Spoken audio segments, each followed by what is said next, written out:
At Redland, we have a lot of opportunities to develop our leadership skills. In our Leader in Me discussions, there's a chance for a lot of students to share their opinions, things that they struggle with, and really get a chance to advocate for themselves. A student can be a leader by providing a different perspective and encouraging their peers to think deeper. What I say matters.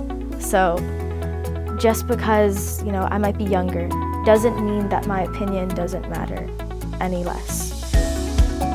You gotta love middle school students. We learned a couple years ago that we were going to be implementing Leader in Me.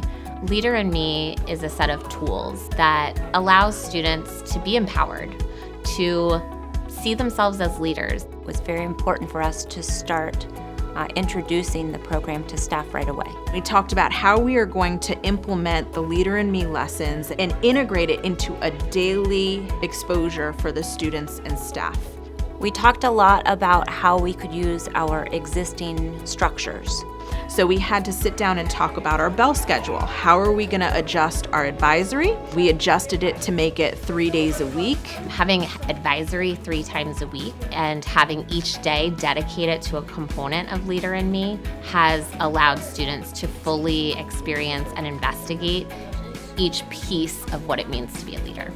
We had a staff meeting where we talked about the overview of Leader in Me and the summer training that they would experience. It made me more reflective about my own lived out experiences, and it was a chance for me to make the connections about how I lead, how I teach, and how I model the habits in a really explicit way. The biggest challenge that anyone would have bringing Leader in Me into the school and for us was really that engagement piece, and that how are we going to implement it and make sure that everybody's on board.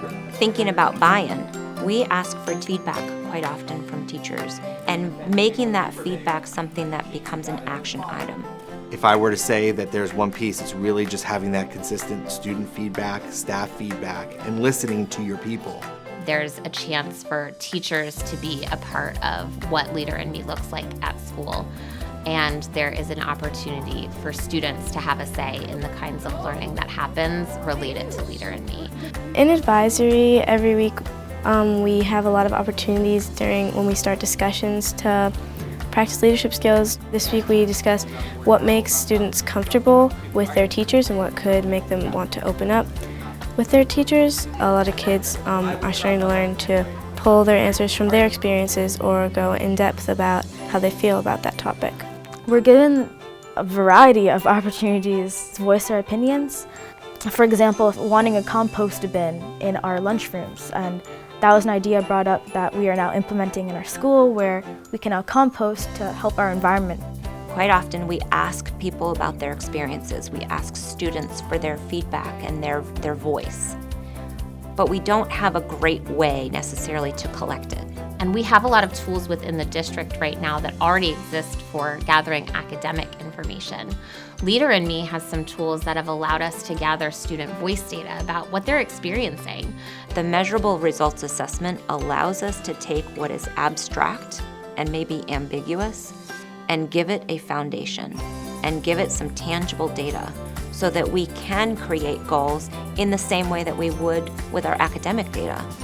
The MRA gives you that tool as a way to measure growth over time and measure perspective over time for students. It gave us the opportunity to be proactive with our data, have well-being data, voice data, perception data, in a way that aligns with our school improvement plan and gives us tangible data components to make subsequent plans from. My suggestion for schools moving into implementation is really focus on the core components wherever they are. You don't need to worry about anything else right now. Baby steps. Next is, what do you already have in place that's working?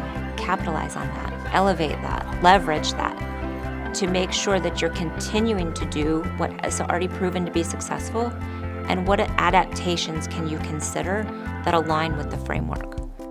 Figure out ways that you could collaborate with other schools. We thought about how we can make this a K-12 endeavor. So how can we collaborate as a cluster of schools, knowing that our students will matriculate through each of our schools so that they can see that continuity throughout their school years? So each of the schools have their own Lighthouse coordinators, and we have monthly meetings. And so they felt like it was a whole new level of collaboration that they hadn't had before. And so Leader in Me is implemented in so many different schools in different ways, and they're all right. It's gonna look different in different schools. This is what worked for us, but I think it was important that we all were on board to say this is a priority because we know it's what's good for kids. We know it's translatable in their real life, and we know it's gonna lift them up to be better students and better people. It is a way to equip our students for the future, to allow them to see themselves in a new way. For me, I do hold myself to, I'd say, a pretty high standard. I can say Leader in Me have really helped me to set attainable, realistic goals. Bringing Leader in Me to Redland Middle School has become sort of a light bulb moment for Redland. It's really illuminated students. They are now seeing themselves as leaders.